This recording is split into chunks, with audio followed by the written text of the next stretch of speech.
और एक उदाहरण देता हूँ आपको। बीच बीच में कभी पता चलता होगा एक अभियान चला इस देश में, हेपेटाइटिस बी का वैक्सीन लगाओ, वैक्सीन लगाओ, वैक्सीन लगाओ। क्यों लगाएं जी? तो आपको बीमारी नहीं आएगी। कौन सी बीमारी नहीं आएगी? हेपेटाइटिस नहीं आएगा। हेपेटाइटिस माने क्या होता है? पी लिया। अब हेपेटाइटिस के 4-5 स्वरूप हैं। Hepatitis A, B, C, D, E. भारत में ए होता है, ए, ठीक है। और हेपेटाइटिस बी होता ही नहीं।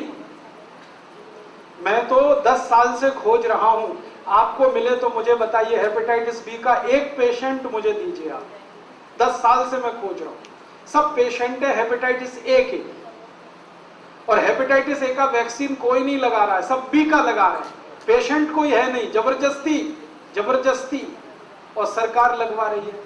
क्यों? क्योंकि विदेशी कंपनी का वैक्सीन है जो बिक रहा है इस देश में। और अभियान ऐसा चला कि बैंक वालों को ठोक दिया जबरदस्ती, बीमा वालों को ठुकवा दिया, सबको बी का वैक्सीन। फिर मैंने केस लगाया सरकार के खिलाफ, केस लगाया तो मैं जीता, सरकार हारी, तब से ये वैक्सीनेशन बंद हुआ। नहीं तो पता ही नहीं 10 साल चलता, 20 साल चलता, पता ही नहीं है हम। ताजा उदाहरण, महाराष्ट्र में 6 लाख मुर्गियों को मार डाला। क्या तर्क है? एवियन फ्लू होगा। हुआ है किसी को? लगभग 15 दिन हो गए हैं।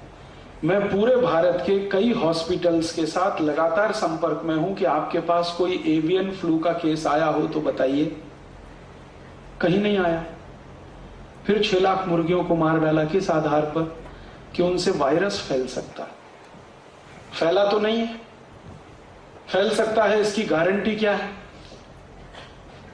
और भारत एक ऐसा अद्भुत देश है दुनिया में जहां कोई भी वायरस जल्दी से फैल नहीं सकता, क्योंकि सूर्य का प्रकाश इतना तीखा है, इतना तेज है कि सैकड़ों किस्म के वायरस तो ऐसे ही मर जाते। यूरोप में यह समस्या है कि वहां बहुत तेजी से वायरस फैलते हैं, क्योंकि साल में 9 महीने सूर्य का प्रकाश नहीं होता है।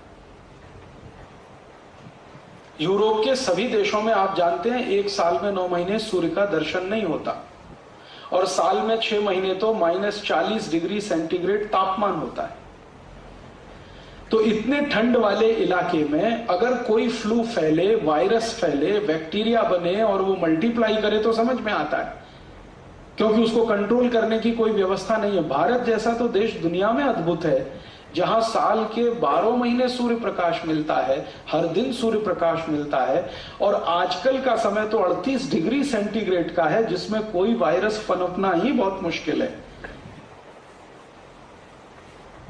और इसी कुतर्क के आधार पर 6 लाख मुर्गियों को मार डाला बेदर्दी के साथ।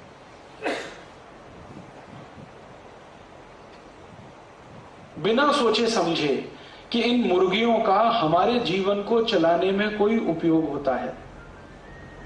यह उपयोग नहीं कि वो अंडा देती है और हम अंडा खाते हैं, उससे ज्यादा बड़ा उपयोग है जो हमें आज तक पता नहीं चला है।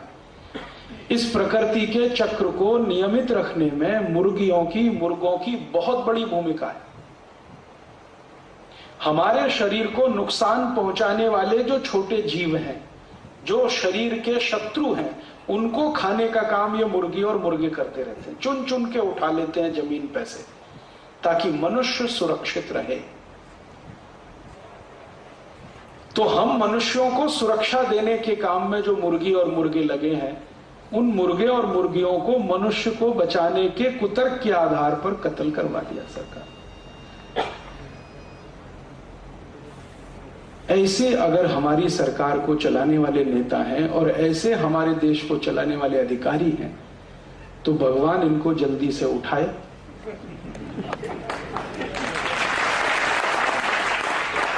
और इनको उसी गति में पहुंचाए जिस गति में 6 लाख मुर्गियां अभी पहुंचाई गई हैं। जल्दी से इनको उठाए, क्योंकि इनका बोझ अभी सहा नहीं जाता। सब सुखी हों, सब निरोगी हों, सर्वे भवन्तु सुखिनः, सर्वे सन्तु निरामया, सर्वे भद्राणि पश्यन्तु मा कश्चित् दुःखभाग्।